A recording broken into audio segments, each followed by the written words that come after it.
I'm Andrea Reese, and for many years I worked with video, primarily with dance.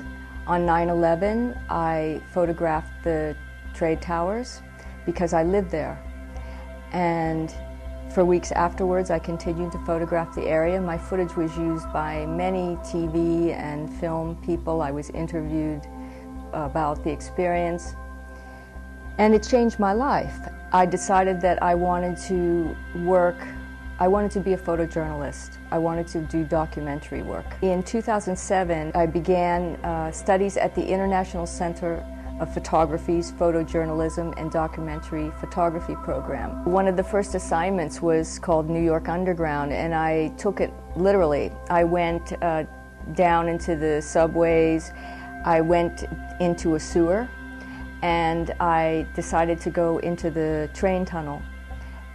I knew that years before the train tunnel had been inhabited by many people, more than hundreds of people lived in the tunnel.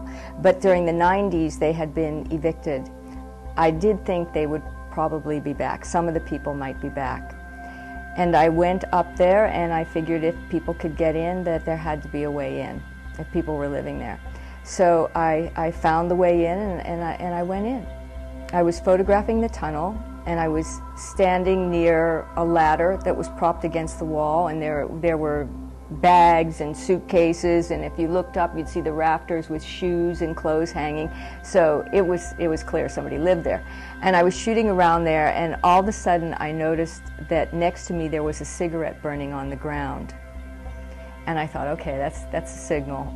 Somebody's saying, hello, we're here. And I just started talking to the wall, and I said, my name's Star. I hope I'm not bothering you. I'm a student at ICP, that's a photography school, and I'm down here, my assignment's the New York Underground. I hope I don't bother you. And then I went and I photographed, and I came back, and nobody had answered me. And I came back to the wall, and I said, I have to come back tomorrow. And I explained why, and they stood up. Chuck and Lisa stood up. It was a man and a woman, and the woman was pregnant. And that's how it began. About a week later, Lisa had her baby. And I came down, and one of their neighbors told me she had the baby, and I looked everywhere for her. I went to all the hospitals. I couldn't find her. So I returned to the tunnel, and she was there. And I climbed up and in, and I told her, I said, I've been so worried about you. And she said, you must come with me to the hospital. You have to photograph my baby. And I did. I photographed the baby with her and her companion, Chuck. And that is probably why I am able to, ultimately why I have been able to photograph all of the people I photographed, because I was in with them. I never worry about the homeless people. I worry about the people that come down and harass them, that throw stones at them and steal things. I worry about the drug dealers. My biggest threat is the drug dealers that are constantly thinking that I'm an informer or that I'm connected with the police. In all of the different tunnels there are many, many people. Recently the tunnels have been evacuated. The people have been evicted by the train company and New York City police. One of the early shots that I took was of Chuck reading on the tracks, and there was light coming down from the grate. It framed him beautifully. It was one of those also lucky moments of time of day, but also time of year. At a different time of year, that square of light would have been much, much bigger and not concentrated in a small area like that. So I was very fortunate in that. But the biggest thing that was so great was that he pulled out a book and started reading, and the light reflected off of the book onto his face. And I had a shot. One of the early pictures is of Chuck and Lisa in their home. That's a very, very slow shutter shot. And it's not hard to get in the sense that they will be coming out of their home like that all the time. Chuck will sit up on the wall like that and watch for a while. Sometimes they're just looking at the entrance. It's not difficult to get in that way, but it's difficult to get in the sense that it was a slow shutter. I used a tripod to get it, and I would just hope they didn't move. And I took many, many shots before I got one that I felt was sharp enough. Now I could get that without any problem at all. Thank God for the 5D Mark II.